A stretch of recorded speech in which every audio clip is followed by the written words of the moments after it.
Laura Loomer, who I love, she's been on my show. She's like a bulldog. She's a reporter, and she's out there. Okay, she's crazy, but in a fun way. I remember when she got banned from Twitter. She literally handcuffed herself to the headquarters of Twitter. But she's persistent, and God bless her. I like her style. But she tweeted something. Well, here's what she tweeted. If Kamala Harris wins, the White House will smell like curry, and White House speeches will be facilitated via a call center, and the American people will only be able to convey their feedback through a customer satisfaction survey at the end of the call that nobody will understand. I mean, it's funny. There's some truth to that. When you're using humor only works if there's some truth to it. It's an exaggeration, sure. That's what makes it funny. It's not meant to be literally. And honestly, it sounds like something Trump would say. This is funny, but it gets to a truth. It gets to a real truth that these things happen. If you've ever been in like a hotel owned by Indians, it does smell like curry. If you've ever dealt with a call center from India, you can't understand what the hell they're saying. They give you some stupid customer satisfaction form. So I think we can all relate to it. But the deeper meaning is what I think Laura is getting to, is it represents our loss of self-determination. That America's no longer for our people anymore, our customs, and that's what it represents. So it was kind of funny. But then Marjorie Taylor Greene, who's considered a right-wing Republican, she tweeted, "This is appalling and extremely racist. It does not represent who we are." Anyone that, by the way, says who we are, they should just be kicked out of anything that says that. I mean, just slap them on the wrist. We do not need to say that expression, who we are. I hate it. Anyway, she said, "It does not represent who we are as Republicans or MAGA. This does not represent President Trump." Wow, I think it kind of represents Trump, really. It kind of sounded like Trump.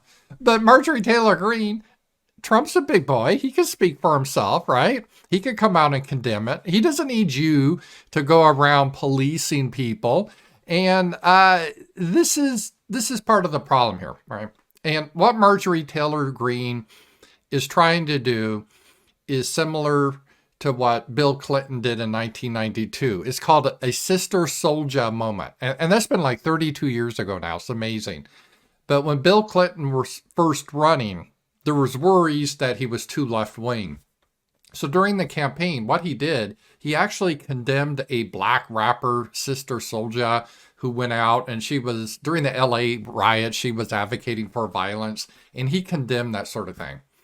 And, oh, wow, a black female rapper, you're condemning him, her, whatever its gender is. And that was very wise. I mean, he took some flack for it, but it was politically cunning, because a lot of people that were moderates that were worried about Clinton said, "Oh, well, he's not that left-wing then. Yeah, he's not too kooky." And it was a very effective moment. It's the way you triangulate your political strategy. So I'm not that crazy. And but there's a couple things about the strategy. It only really works if you have control of the narrative and the media. So even in the 90s, the media, they weren't as just over the top for the Democrats the way they are now, but they were still Democrat. And they would give Clinton a positive feedback for this and say this is a good thing. Whereas it doesn't work if you don't control the media or the narrative. And you will see this in this situation. It's really a dumb thing Marjorie Taylor did, because number one, why is the media reporting on this? And they are reporting on this because to them, they're able to say, "Oh, this is a way we can hurt Trump. See, Trump is an evil racist. And he's got this Laura Loomer who's an evil racist saying really evil racist things. And this proves that Trump by association is an evil racist. See, even Marjorie Taylor Greene herself is an evil racist, is agreeing that Laura Loomer is also an evil racist." It's just crazy. But this is why the media is picking up on it, not because they're interested in what was said or the joke, is the point of hurting Trump. And the media now I've never seen anything like it in my life. It's like a 24/7, just hate Trump every single moment. It's just crazy. It's like living in the Soviet Union and the propaganda we're getting now. And so they jumped on it for that reason. And it's not going to help Marjorie Taylor Greene. It's not like after the media and the people in control are going to say, oh, well, Marjorie Taylor Greene, you're one of the good MAGA people. We like you now. No, they still hate her. They're going to do everything to get rid of her still. It's not helping her at all. And what's even worse, it holds up this narrative that racism is the most evil thing in the world. It isn't. It isn't. I mean, who cares? I don't even know what it means. For example, when Tim Walz and Kamala, they did their routine about, I'm just a dumb white guy. I don't know how to, we white guys don't understand spices. I put mayo on my taco. Remember that routine? How many Democrats came out and disavowed that as being, oh, we don't need this racism? None, right? So I don't even know what it means. And all Marjorie Taylor Greene is doing is trying to confirm this bullshit narrative that this Trotskyite word is just meant to hurt white people. All racism means is anti-white, if you get down to it. And she buys into it. This is what she buys into. And it doesn't help. We got to get away from that. It's dumb. Now, I understand the dilemma, right? Because the dilemma, though, is how do you deal with your kooks and crazies in a movement? And it's been forever, because on one hand, you have the people that are optics. We got to be optical and not have all these nutty, crazy people. You saw this in the alt-right when it started out as normal people in it. Then all of a sudden, the usual suspects show up with swastikas and all that type of shit. And you have to wonder, are these people genuine? Some of the people may be genuine. They're just kind of nutty. I mean, that does happen. Or are they paid by people that are trying to harm your cause by trying to associate to something bad? We saw that in Charlottesville, where that FBI agent had that new Nazi flag he was flying. Obviously, he was an FBI agent.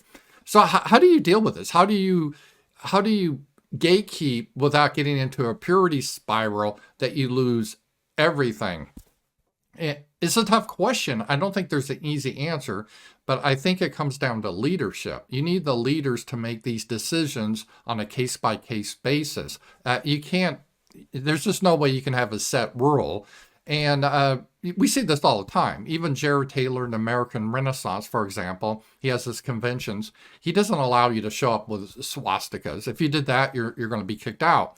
Tucker Carlson just recently, he's been having his event. I attended his event this week.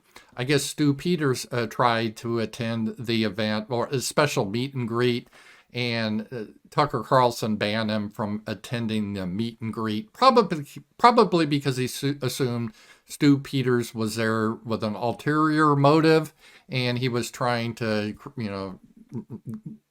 gotcha with Tucker, like, hey, won't you name the you-know-who, or something like that, and create a disruption. And Tucker, I don't want to deal with that sort of thing. So he said, no, we're gonna keep you out. And that's fine. I think what Jared Taylor does is fine. I think what Tucker Carlson does is fine. You have a right to police your own organizations and how you go forward. In fact, you need to, because if you don't police your organizations or movements, you're going to have these issues. But the key thing is to have smart leadership that does it. And you have to have leaders you can trust that have character. And so in this case, Marjorie Taylor Greene, I think, should have kept her trap shut. And this is up for Donald Trump. If he wants to disavow Laura Loomer, he can. I don't see anything wrong with this. But all that Marjorie Taylor Greene did is hurt Trump with this, because it's now reinforcing the idea that Trump has this evil racist he hangs out, because Trump knows Laura Loomer, that Trump is this bad person, and racism is the most worst thing ever, which is nonsense. We got to get over that if we're going to survive as a people. We have a right to our homelands. We have a right to advocate for our interests. And if we do that, that's called racist. If any other group does it, it's great. We got to get over that. Okay, that's what we got to get over. And she's just reinforcing the left-wing Marxist notion by attacking Laura Loomer. And again, I have issues. I have issues with Laura Loomer. I like her, but she is, she's quirky. I get it. But sometimes you need those type of quirky people around. But when to rein them in, that's up to the leader. of like, okay, this is, her space, but if she gets out of her space, we'll put her back, put her back where she belongs. That's up to Trump. That's not up to Marjorie Taylor Greene. Talk to you guys later.